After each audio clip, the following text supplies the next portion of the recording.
Hello people, hope you're doing good. Welcome to the fourth part of my Final Destination series. Today we are reviewing The Final Destination. So The Final Destination, or Final Destination 4, or Final Destination in 3D, is directed by David R. Ellis, who directed Final Destination 2. And in the fourth film, a premonition saves a bunch of friends from an accident on a racetrack, but terrible fates await them nonetheless. Final Destination 4 is often considered the worst movie of the franchise, and that means I was very excited to see it. You guys know I'm a big fan of really trash horror movies, and I was very hopeful that this was going to be a very fun bad movie.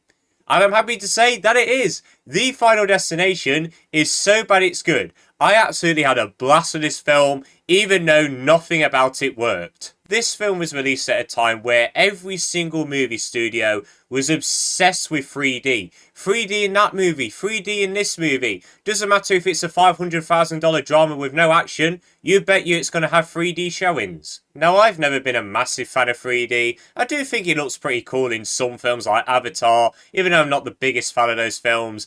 It does have its place. It does not have its place in Final Destination, because the 3D effects in this movie are god-awful. The kills in this movie are incredibly laughable because of it. There is one scene especially where it's a quite popular kill where the guy's like drowning in the pool because of the drain, and it goes through like the water pipe thing, and the blood and gore just shoots up towards the camera.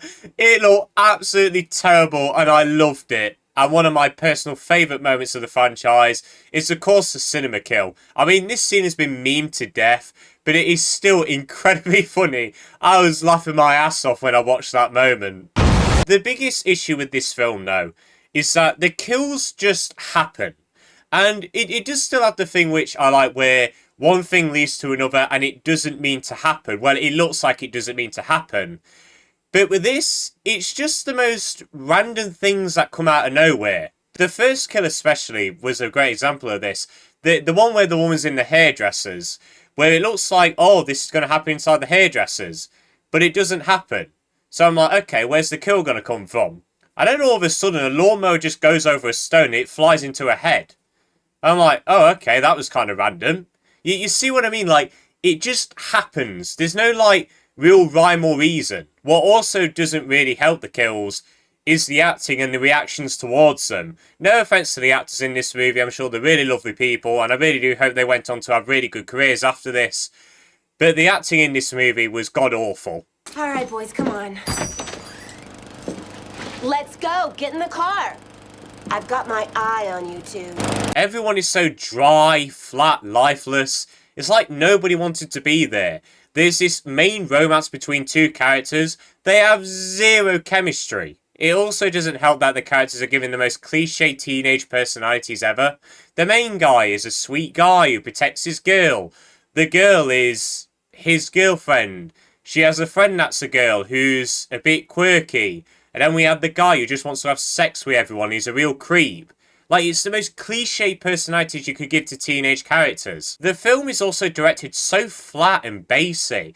Like, there's no eye-popping shots or anything. I do like the blue tint in the other movies, but with this it doesn't have it, and it just looks so flat and cheap. It's like it was shot in like 2 weeks. But is there anything that I liked about this movie, other than the fact that it was hilarious?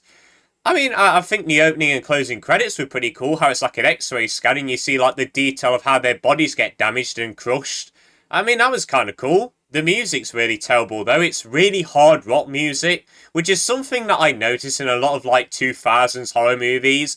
They are obsessed with rock music. I really don't know why. I guess another praise is that it is the shortest of the franchise, coming in at only 82 minutes, so you can kind of just watch it in like an hour and 20 basically, and then be done with it. You can move on with your day. So if you really don't like this movie, you're not wasting your life. But overall, I had a blast with the Final Destination for all the wrong reasons. The kills are absolutely hilarious, and it's mainly thanks to the terrible 3D effects.